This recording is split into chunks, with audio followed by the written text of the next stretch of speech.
Good morning বন্ধুরা, কেমন আছেন সবাই? সুচিস ক্যানভাসের একটা নতুন ব্লগে আপনাদের স্বাগত জানাই।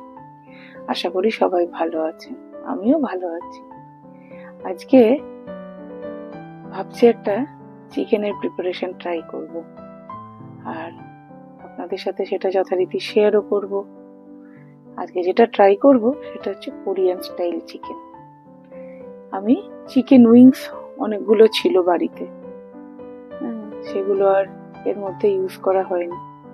তো চটপটা কিছু খেতে ইচ্ছা করছিল, কাল থেকে ইচ্ছা করছে, কিন্তু সকালবেলা তো এসব করার সময়ও হয় না, আর সকালবেলা এসব খাওয়ারও নয়। তো ভাবছি আজকে সাইড থেকে একটু তাড়াতাড়ি পালিয়ে আসবো, এসে আজকে কোরিয়ান স্টাইল চিকেন বানাবো চিকেন উইংস দিয়ে। এটা চিকেনের যে কোনো পোর্শন দিয়েই বানানো যায়, উইংস দিয়েও ভালো হয়। আমি অনেকদিন আগে একবার করেছিলাম, বেশ চটপটা হয় খেতে, এমনিও খাওয়া যায়, আর নাহলে নুডলস বা ফ্রাইড রাইস এগুলোর সাথেও ভালো যায়।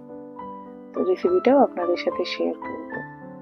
এখন সাইডে যাই, সাইড থেকে এসে কোরিয়ান স্টাইল চিকেন বানাবো, আপনাদের সাথে শেয়ার করব।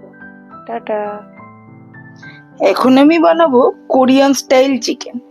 তো তার জন্য নিয়েছি আমি শুধুমাত্র চিকেনের এই উইংসগুলো আমি ঘন্টাখানেক শুধুমাত্র ভিনিগারে একটু ম্যারিনেট করে রেখেছিলাম, জাস্ট ভিনিগার মাখিয়ে রেখে দিয়েছিলাম ঘন্টাখানেক। এবার আমি এই উইংসগুলোকে জাস্ট শুধুমাত্র কর্নফ্লাওয়ারে একটু এরম ভাবে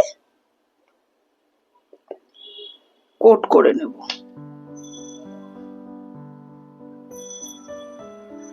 এরম ভাবে প্রত্যেকটা চিকেন আমি কোট করে নেব। কোট করে এটা খুব ইজি প্রসেস।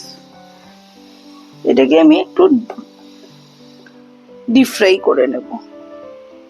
ডিপ ফ্রাই করব, কিন্তু তেল খুব একটা বেশি দেব না, ডিপ ফ্রাইয়ের মতন করে অল্প অল্প করে আমি ভেজে নেব, মানে এই 4-5টা করে, বেশি একসাথে দিয়ে ভাজবো না। এরকম করে সব কটা কোট করে নিচ্ছি। এটা না খেতে খুব ভালো লাগে, হ্যাঁ একটু স্পাইসি হয়। আর যদি আপনারা ঝাল কম খেতে চান, একটু লেস স্পাইসি করতে চান, যদি বাড়ির বাচ্চারা খায় তাহলে লেস স্পাইসিও করা যায়। আমি সবসময়, যেহেতু আমি ঝাল খেতে পারি না বা খুবই সামান্য ঝাল খাই, সেটা মানে না খাওয়ার পর্যায়ে পড়ে, তাই জন্য আমি সবসময় ঝাল রেসিপিগুলো কিভাবে ঝাল কম দিয়ে বা ঝাল না দিয়ে করা যায়, আমি সবসময় সেটা ট্রাই করতে থাকি। টমেটো কেচাপ নিয়েছি, এই কতটা হবে, 1/4 কাপ। এখানে সয়া সস আছে। এছাড়া লাগবে হচ্ছে একটু রাফলি চপড পেঁয়াজ, আর রসুন নিয়েছি একদম ফাইনলি চপড, ঝিরিঝিরি করে কাটা, আর কিছু ঝিরিঝিরি কাঁচা লঙ্কা। আর ভাজার জন্য তো তেল লাগবেই। গ্যাস অন করে ফ্রাই প্যানে আমি বেশ কিছুটা তেল দিয়ে দেব। খুব অনেকটা না হলেও খানিকটা তো দিতেই হবে, যেহেতু এগুলো ভালো করে ভাজা হবে। এখানে আমি ইউজ করছি রাইস ব্র্যান অয়েল। তেলটা গরম হলে আমি এগুলো ভেজে নেব। তেলটা গরম হয়ে গেছে, আমি আস্তে আস্তে এগুলো দিয়ে দিচ্ছি। আস্তে আস্তে আমি এগুলোকে ভেজে নেব।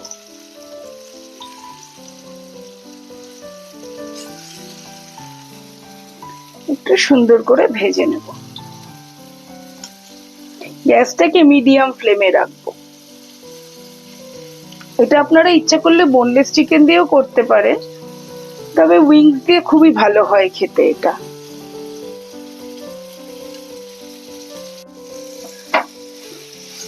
এটা আমাদের ভাজা হয়ে গেছে। এটা তো ভাজা হয়ে গেল, আর বাকি যেটা আছে সেটা আমি এখানেই ভেজে নেব।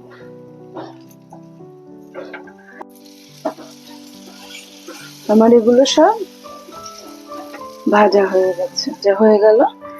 এরপরে আমি এর মধ্যে আর একটু সামান্য একটু তেল দেব। তেলটা গরম হলে এর মধ্যে প্রথমেই আমি দিয়ে দেব রসুন। রসুন আর অর্ধেক কাঁচা লঙ্কা দেব। একটু কাঁচা লঙ্কা গার্নিশিং এর জন্য রেখে দেব। পেঁয়াজটা কিন্তু এমন ভাবে ভাজবো, পেঁয়াজটা কিন্তু গলে যাবে না। পেঁয়াজটা একটু মানে আধা নরম হবে, মানে একটু কচকচ করবে। গলে গেলে তো পেঁয়াজটা মুখে পড়বে না, ভালো লাগবে না। এবার আমি দিয়ে দেব ফাইনালি নুন। নুন বেশি দেব না, কারণ আমরা সয়া সস ইউজ করব। সয়া সসে তো নুন আছেই। আর আজকে আমি এর মধ্যে কোনো রকম চিনি ব্যবহার করব না, তার কারণ আমি টমেটো কেচাপ নিয়েছি। টমেটো কেচাপ যথেষ্ট মিষ্টি হয়। এরপরে আমি চিকেন গুলো দিয়ে দেব। চিকেন গুলো দিয়ে আমি একটু ভালো করে ভাজবো। ভেজে নিয়েই টমেটো সসটা দিয়ে দিলাম, আর তার সাথে আমি সয়া সসও দিয়ে দিই। ব্যাস,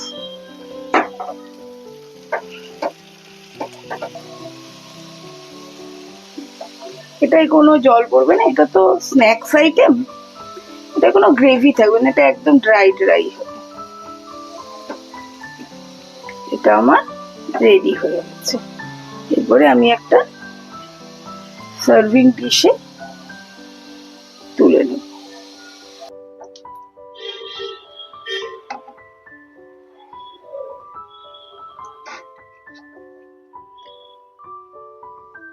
এর উপর আমি দিয়ে দেব একটু এমনি কাঁচা লঙ্কা ছড়িয়ে দেব।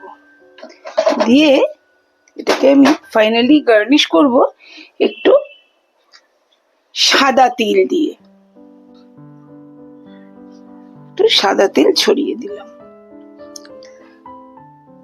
তাহলে আমাদের কোরিয়ান স্টাইল চিকেন রেডি হয়ে গেল। আমার এই ভিডিওটি যদি আপনাদের ভালো লেগে থাকে তাহলে লাইক, শেয়ার, কমেন্ট এবং সাবস্ক্রাইব করার অনুরোধ রইল। আমাকে কিন্তু আপনারা বানিয়ে অবশ্যই কমেন্ট করে জানাবেন আপনাদের কেমন লাগলো। সবাই ভালো থাকবেন, সুস্থ থাকবেন। দেখা হবে সুচিস ক্যানভাসের পরের একটি নতুন ব্লগে। টাটা।